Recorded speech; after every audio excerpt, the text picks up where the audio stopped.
Our affirmation is, I am hearing and seeing the truth right now. So the affirmation, if you say it 3 times today, I am hearing and seeing the truth right now. I am hearing and seeing the truth right now. I am hearing and seeing the truth right now.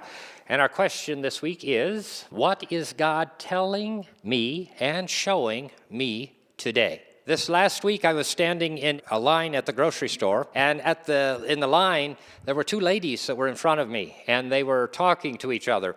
And one lady was talking about the issues in Japan and what was going on in that part of the world. She made some comment about that, and then the other lady made a comment to her about a trip that she had made to Japan and Asia once in her life.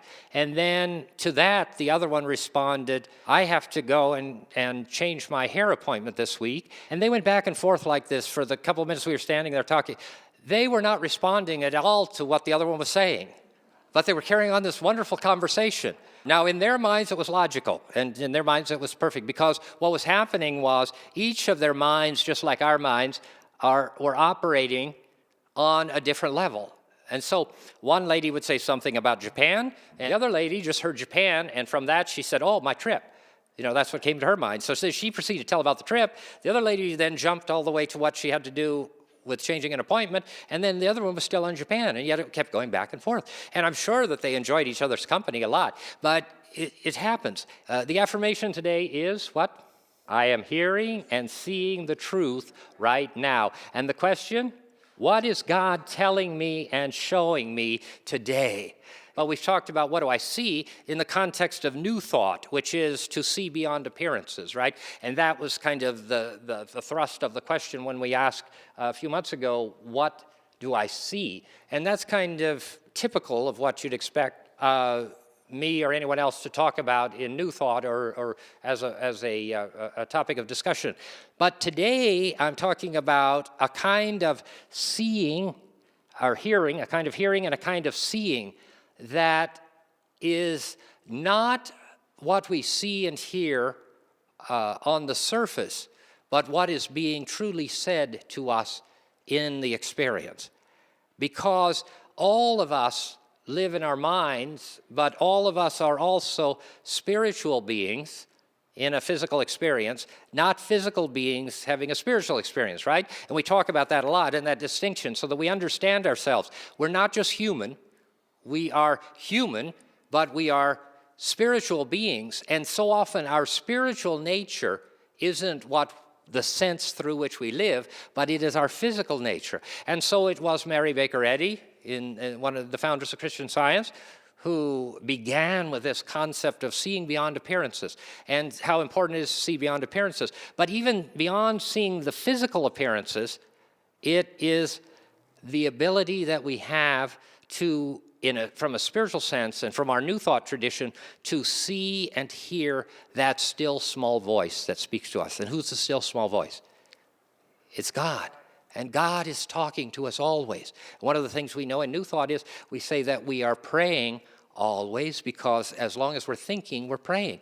And so we also know that the presence and power of God is with us always. And if the presence and power of God is within us as well as outside of us and all around us, then there are probably profound things that we are being shown and that are being told to us, and yet if we are not receptive to it, we don't hear them and we don't see them.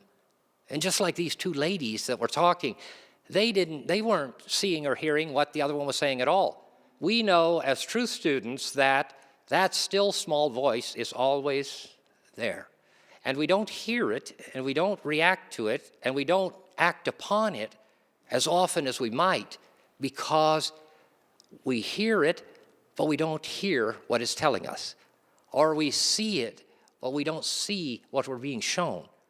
You know, when we see a homeless person on the street, so often we think, well, our minds begin to operate on a certain level, and we think, well, we could help that person, we could give them some money, we could do something, and that's true. But what if, in fact, and in reality and in truth, the presence and power of God is speaking to you and to me always with the things that we see and the things that we hear in a profound way?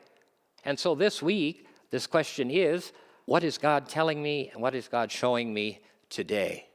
When I was doing counseling and therapy a long time ago, one of the things that we learn is active listening and the ability to actively listen. And when I think about these two ladies, I remember an exercise that we had in a postgraduate course that I took in counseling, and it had to do with active listening to what people really had to say. And one of the, there was a video that was shown at the time, and it was a conversation between two people. And it was actually two ladies, very similar to the ones that were in the grocery store with me. And they were talking, but they were talking about their lives, personal lives. And one lady in the course of her conversation said, you know, my son was killed in the war. And that was just a statement that was made in the course of the conversation. The other lady missed it completely. And that was a profound statement that that woman made. It was an intimate thing that she was sharing, and yet the other person missed it completely and went on with her conversation as though it had never been made and went into what her thought process was. Our lives are filled with opportunities, I think, for us to actively listen and to see what it is that God is really showing us and what God is really telling us, what that small, still small voice. It isn't that the experiences of life that you and I have just happen. Nothing happens. You didn't just happen to come here. You don't just happen to live where you do. You don't happen to have the friends that you have. All of that comes about as a result of a combination of events, both spiritual and practical, that take place that bring us to where we are and bring us to where we need to be. And so we are always being given these opportunities to hear something, to be told something by this still small voice, and to be revealed something by the presence and the power of God. I don't know what that is for you or for me, but I know that probably 100 or 1,000 or more times in a week, it happens to every one of us. And just like these ladies, we miss it sometimes. We miss it. And we think in terms of the physical a lot. So you go to that homeless person and we say, I'd like to give him some money, and so we do, and there's nothing wrong with that. And so we may even see people who tell us, you know, deal with the homeless in this way or that way, do this for them or do that for them. And there's all kinds of programs and actions that we can take. But we live in the world, but where do we really live? We live in our minds. And so the things that we do in the physical are outward experiences of what comes from within. And so what comes from within is totally different for every one of us, depending upon what we need and what's needed on the outside and how it is we play into the divine experience of life. And life is divine in its very nature. And so it isn't that it's planned, it is that it is divinely guided and directed always and everywhere, and that infinite intelligence and loving presence is with us always, and that Christ consciousness is trying so desperately to come out through us. We say so often that the presence and power of God is, and the desire and will of God is for our good and only good. Scripture tells us that, and we know that from New Thought. And knowing that, it isn't that we have to do anything of ourselves, but it is that we need to be open and receptive to how it is that we are guided and directed and what it is we're guided and directed to do.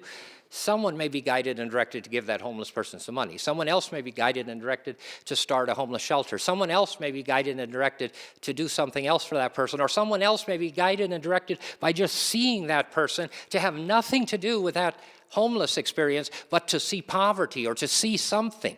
And in that experience, when we walk down the street or we go to work or we turn on the television or we pick up a magazine, the many myriad times that the presence and the power of God is trying to speak to us and trying to show us.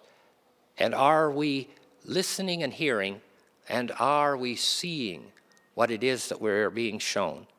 Every day in our lives we have those opportunities. And so the good news is that you and I have so many opportunities every single week, so many experiences in our lives when we are being shown and we are being told wonderful and magnificent things. And so if we open ourselves to that and open ourselves, and perhaps there's some things in your life that you have seen or things that you've heard that you would wonder, why is that? What is it? And of course, New Thought and metaphysical people are always seeking, like everyone else, about the answers and the causes. And so we wonder, why did this happen? Why did that happen? Why did this? And so it's useful to think in those terms sometimes, but maybe more profoundly and more spiritually and more consistent with the teaching is to not worry about that, but out of it say, what are you saying that you want me to hear? What am I seeing that you want me, that you're showing to me? And to look beyond the physical experiences of sight and sound and word and deed to the reality and truth of that still small voice that guides and directs us. And the external things that we do are wonderful, and magnificent with that homeless person, but maybe there's something even more profound that's coming. Maybe there's something even more profound that's being told to you in the most mundane thing in your lives. And so this week, what I'd like you to do is to look at that question, and the question again, what is God telling me and what's God showing me in the experience? God shows us so many things in the very experiences of life. You can get profound. When do you get the solutions to your greatest problems? When you're not thinking about it. I don't know, when I get the solution to my greatest problems, I'm standing in the shower, or washing a dish, or walking to the car, or drop my keys, and something happens and bang, it's a connection. And that connection brings you from this point, which has nothing to do with the dropped keys, the dirty dishes, or whatever else you're doing, and it lets you know what it is that you're being guided and directed to do. I don't know what that is for you. I don't know what it is for me. But I do know that that guidance, that direction, that voice, and that presence is always here. Because in the midst of everything, the one thing that we know is the foundation truth is that there is good in every experience. There's good in everything that comes into our lives. And so the challenge is that when we see these things, when we see the terrible things we begin to see in the newspapers and on television and in our own lives, and the way that we begin to think about people and circumstances and the economy and our health and our finances and all the rest, we're called to come back to who and what we are, to understanding and realizing that there is good, there is grace, there is strength, there is purpose in every single experience of life. And it isn't the experience, good, bad, or otherwise, that matters. It is the lesson, it is the ability that we have, and it is the seeing and the hearing of that which comes to us.